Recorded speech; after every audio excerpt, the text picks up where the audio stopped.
ba malalaman kung ang isang babae ay recently lang na nakipagtalik? Duda ka? Nandito ka pa. Curious ka din ano?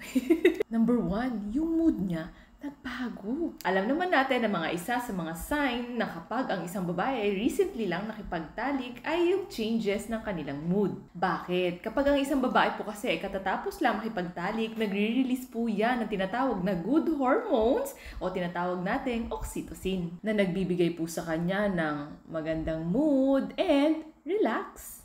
Pero syempre, kapag ang isang babae po ay binitin mo, may mood change din yan. Alam nyo na kung ano. Syempre, magiging irritable din yan. Pero tandaan, ang mood change ng isang babae ay posibleng mangyari for many reasons. Next, number 2.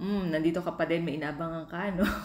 So, ang isang babae, kapag siya ay pagkatapos makipagtalik, posible magkaroon po siya ng post-glow. So, ano ba yung post-glow or post-sex glow? Kapag ang isang babae po ay recently lang nakipagtalik, magi-increase po ang kanilang blood supply sa kanilang balat. So, definitely magi-release din po yan ang tinatawag na endorphins na makakatulong or magiging itong dahilan kung bakit magiging ang kanilang complexion ay more radiant at ang kanilang cheeks ay rosy.